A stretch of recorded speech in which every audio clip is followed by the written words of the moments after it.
All right, today we're going to be looking at amphibians, class Amphibia. So we've covered most recently chordates, and looking at phylum Chordata, we saw that there are many subgroups of chordates. The simplest chordates lead us eventually to the groups that we classify as fish, three separate classes. The agnathans are the jawless fish, known for cartilage skeletons, lack of paired fins, very simple vertebrates. And then we get into more complex vertebrates with the gnathostomes, which includes both the chondrichthyans, the cartilage skeleton sharks, skates, and rays, a little bit more complexity in that group. And then finally, the osteichthyans, also part of the gnathostomes, the jawed fish, which are the bony fish. And from the bony fish, we get the lobed fin fish, which we think link to the groups that we're going to be continuing to study for the rest of the semester, the tetrapods. So first up in the group of tetrapods is the amphibians, class Amphibia. The name amphibian comes from the Greek, amphi meaning both, bios meaning lives or living. So both kinds of lives. That references an animal that lives both in an aquatic and terrestrial lifestyle. They spend some part of their time in the water, some part of their time on land. Originally, this was used as kind of a general term to describe any animal that is amphibious, meaning that seals and otters, which do come out onto land and spend time in the water, would be classified as amphibians. Now we've kind of refined and tightened this definition up to be the specific for class Amphibia, which means all tetrapod vertebrates, meaning four-limbed vertebrates having a backbone, so four limbs, backbone, that are not amniotes. So to know what it means to not be an amniote, we have to know what an amniote is. So we're going to get into that as well in this unit a little bit, and we'll spend more time talking about amniotes when we get into the amniote lineages that stem from this point. The earliest known amphibians are dated back to the late Devonian, early Carboniferous. Basically what was happening is the atmosphere on the Earth was changing quite a bit. The composition of gases were altering. More and more oxygen. There actually was more raw materials in terms of gases in the atmosphere to help plant life grow than probably we even had today. And so what we see in the Carboniferous period is that there's a huge spike in growth of forests.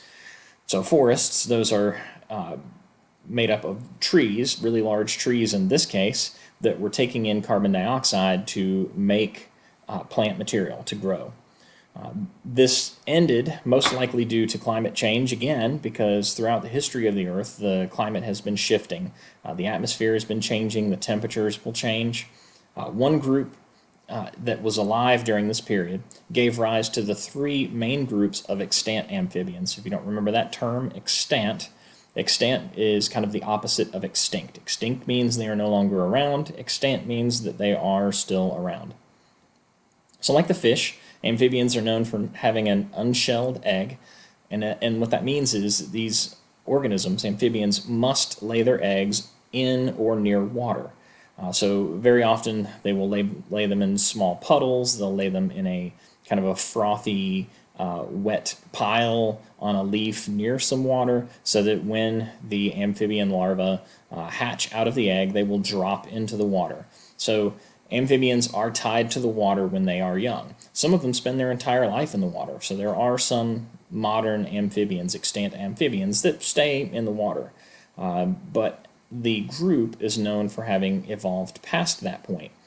So while this group has similar looking larvae to fish larvae, when those eggs hatch and you see a little mini larval fish come out and swim around, it looks a lot like a tadpole. The difference being that the larvae in amphibians lack the lateral line that you find in fish. So they don't have that sense of electroreception that we are able to see in fish.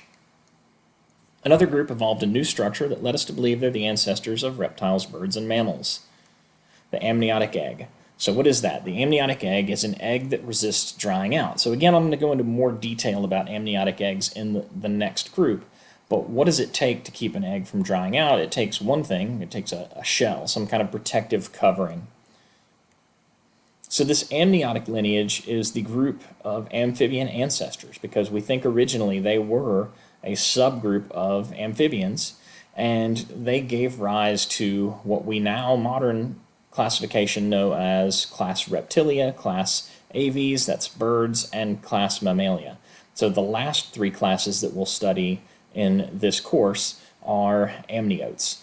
So this is a tetrapod, a four-limbed organism named Ichthyostega, an early amphibian ancestor. Again, tetra means four, poda means legs. So every tetrapod is a four-limbed organism, evolutionarily speaking. There are some modern tetrapods, organisms that are classified as tetrapods that don't have four limbs. So when you get to an organism like a snake, which is a reptile, and reptiles are tetrapods, you might say, hey, wait a minute, those things don't have limbs. We're going to actually see amphibians that don't have four limbs, but we think that they evolved from an ancestor that had four limbs. This is a non-amniotic lineage. So those that remain in the tetrapods that are not amniotes are classified as amphibians. These are some other pictures of Ichthyostega. You can see the vertebral column in the top left drawing.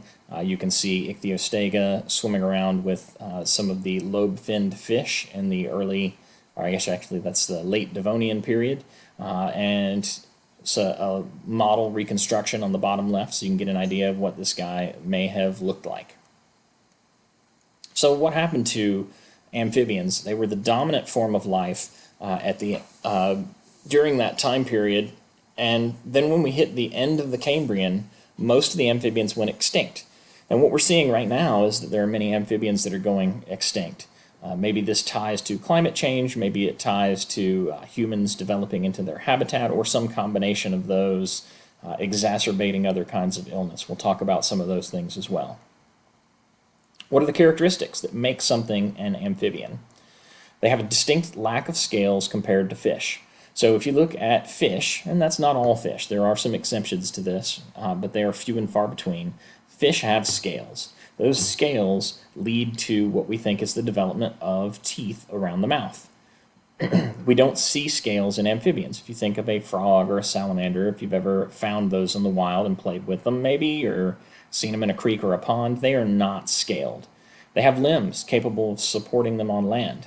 So now, moving to a terrestrial lifestyle, they are fighting the effects of gravity, so their limbs have to be modified to support them on land. Even in the fish that we see that come out of the water, like the lungfish, and even some of the fish, the lobe-finned fish that kind of walk around on the substrate at the bottom of the ocean, they're not capable of supporting themselves very well on land. Even if they come out on land, mudskippers that push themselves around on their fins, they're not getting up and walking around. They're not super fast, they're not super agile.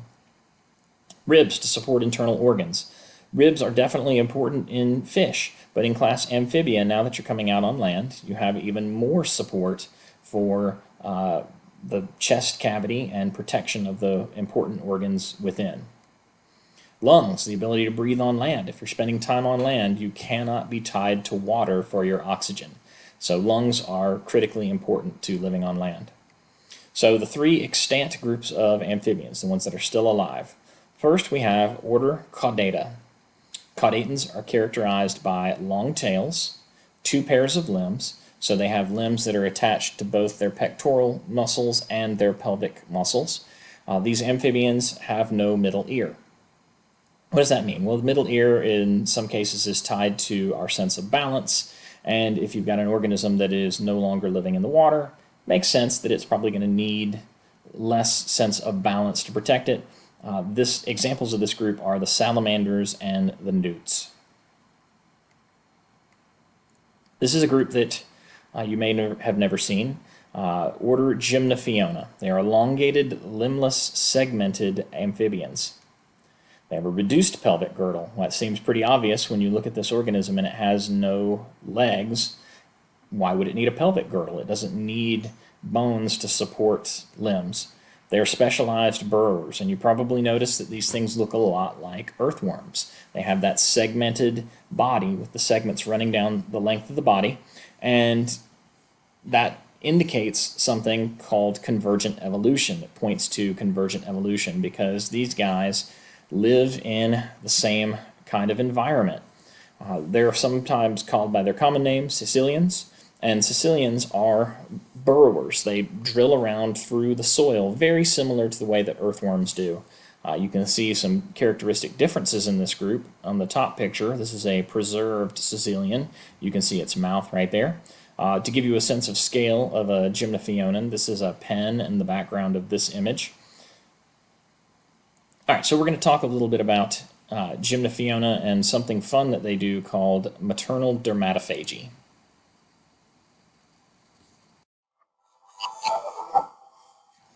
You know how your parents might tell you they give you the shirt off their back? Well, in the animal kingdom, there's one mother who takes the expression a little too far. I'm out of Rothschild. And this is gross science. So there's this group of animals called Sicilians that live underground in big forests throughout most of the world. They look kind of like a cross between a snake and a turtle, but in reality, they're neither. They're actually amphibians, which means they're related to frogs and salamanders. Different species of Sicilians give birth in different ways. Certain species are viviparous, which means they give birth to a young, while others are oviparous, which means they lay eggs. For years, scientists were puzzled by something about certain types of avian Sicilians. You see, after hatching, the babies would rapidly gain weight. In most species, it's considered by 86%. And this is pretty big. But no one knew what they could do to allow them to absorb so quickly. Then, a few years ago, scientists studying these Sicilian mammals and amphibians observed a crazy thing. In furious bursts, the babies would attack their mother, trying to protect with their teeth. Now, it turns out these weren't just some particularly unusual memories of analysis. This behavior, called maternal dermatophagy, doesn't hurt the mother at all. In fact, it grows the gland seconding fast, specifically for her baby's teeth. And after 2 or 3 days, the completely stiff and goes back, ready to be fast again. Other species of Sicilians have different but equally strange ways of feeding them young. The babies of certain viviparous Sicilians have specialized teeth that they use as a womb to feed on the lining of the mother's uterus. In addition, maternal dermatophagy is often a lot like breastfeeding in humans. The mother produces a food source from her own body for her offspring to consume. When you do that, mindless babies stealing their mother like a piece of food starts to seem like a pretty good idea. That has turned out stealing from Sicilians, let me know in the comments.